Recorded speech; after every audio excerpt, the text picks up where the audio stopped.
Paul dit que nous tous, qui contemplons Jésus, nous sommes transformés de gloire en gloire en l'image de Jésus. La première chose que Paul dit ici, c'est qu'il y a quand même une condition.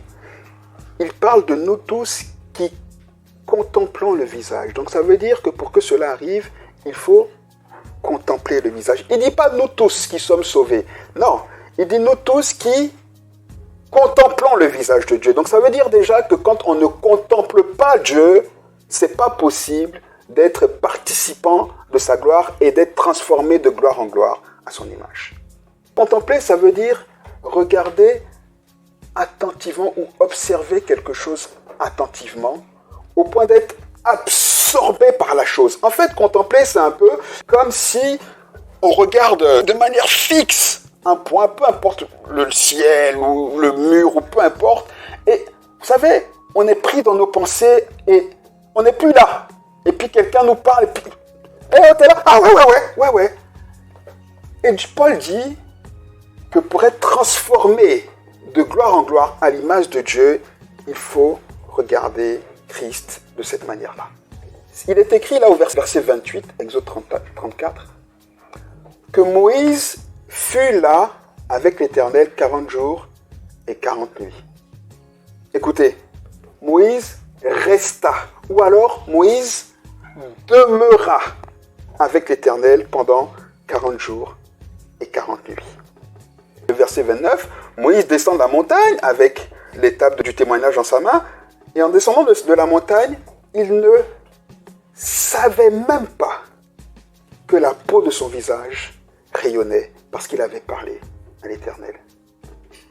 Ça veut dire que quand on est exposé à la présence de Dieu, qu'on le veuille ou pas, la gloire de Dieu déteint sur nous.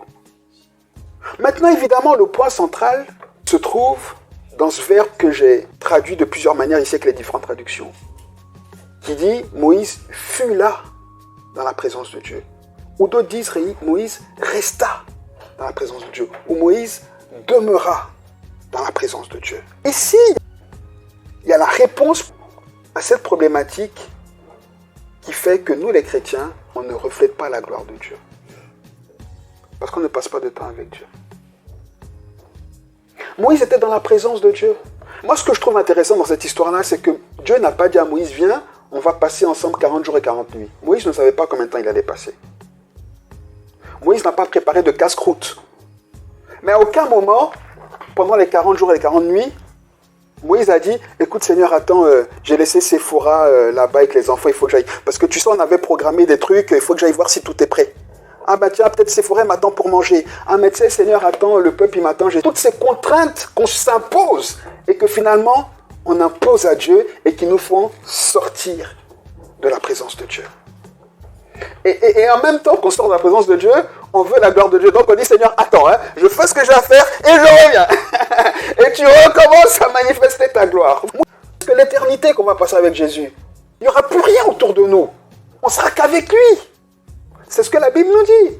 La Bible dit qu'il sera notre lumière, qu'on va passer notre éternité à le contempler, à l'adorer, à se satisfaire de sa présence. C'est quand même fou qu'on réfléchisse à ces choses-là, qu'on dise aimer Jésus à un tel point et qu'on ne se prépare pas à vivre cette éternité. Mais on va s'ennuyer à l'éternité si on n'est pas prêt à passer du temps avec Jésus ici. Et ce n'est pas une perspective même qui peut nous exciter si on n'est pas prêt à lui donner du temps ici. Moïse était juste dans la présence de Dieu et il appréciait tellement cette présence que même lui, je pense que Dieu a dû lui dire, écoute, c'est bon, pars. Et je suis sûr que Moïse a dû dire, non Seigneur, je vais rester là. Mais pourquoi je le sais? Parce que quand Jésus a été transfiguré et qu'il était avec Pierre, Jean et Jacques, et qu'il a dit, maintenant on va partir, Pierre a dit, non, on est tellement bien ici, construisons nos maisons là. On va faire nos maisons, on va rester là. Alors qu'on sait que Pierre, au moins on sait que Pierre était marié. Il n'a pas pensé à sa femme. Il n'a pas dit, ouais, mais il y a ma femme, tu sais, il y a ma belle-mère, elle a plein de problèmes de santé, il faut vite que... Non. Et c'est pour ça que Pierre lui-même, comme Jean, ils disent, on a pu contempler la gloire de Jésus. Regardez dans leurs lettres, dans l'évangile selon Saint Jean, dans les lettres de Pierre, il dit, on a contemplé la gloire de Dieu.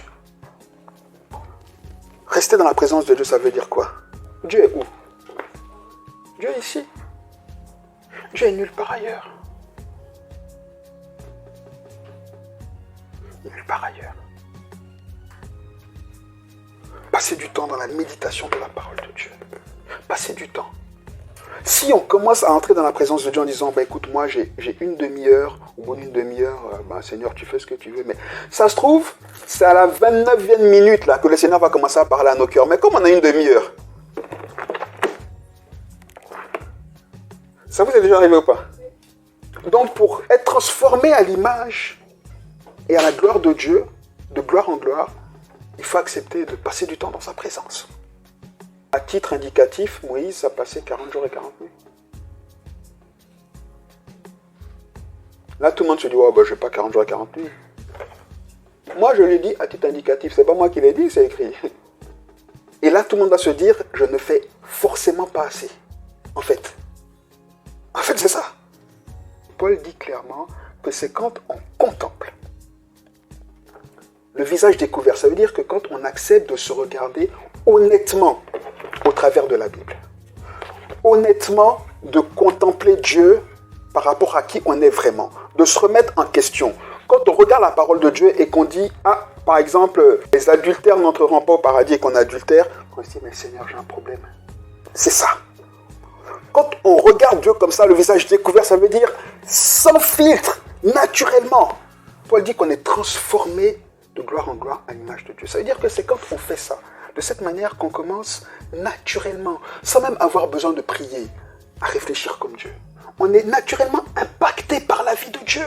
On est naturellement transformé de l'intérieur à la gloire de Dieu. Ça veut dire que quand on passe du temps dans la présence de Dieu, de manière naturelle, tout ce qui était pour nous des problèmes, tout ce qui faisait un obstacle justement à notre vie de foi, tombe naturellement. C'est-à-dire qu'on commence à réfléchir comme Dieu. C'est-à-dire qu'on commence à voir le caractère de Dieu. Quand on est dans la présence de Dieu, on n'a pas de doute. Vous pensez que Moïse, quand il est monté avec toutes ses craintes, avec tous ses doutes, avec ses limites humaines, parce que rappelez-vous que Moïse était plein de défauts. C'est à cause de ces défauts d'ailleurs qu'il a dû fuir l'Égypte. C'était pas un gars tout lisse. Mais vous pensez que toutes les limites liées à qui il était, à tous ses défauts, il est redescendu avec après avoir passé autant de temps dans la présence de Dieu? Non. Et Paul qui dit ces choses-là, il sait de quoi il parle. Paul, il a fait assassiner des dizaines, voire des centaines de gens. Et il regardait les gens mourir et pour lui, il le faisait même au nom de Dieu. Donc c'est un terroriste en fait.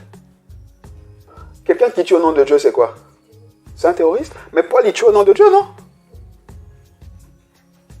C'est un terroriste. Mais regardez comment la vie de ce terroriste s'est transformée en une vie avec autant de profondeur spirituelle. Pourquoi? Parce qu'il passait du temps dans la présence de Dieu. Et à cause du fait qu'il passait du temps dans la présence de Dieu, tout ce qui était de lui, naturellement, sans qu'il ait besoin de prier, sans qu'il ait besoin de quoi que ce soit, naturellement, ça tombait et s'était transformé de gloire en gloire. Et Paul ressemblait de plus en plus à Jésus. Amen ou pas?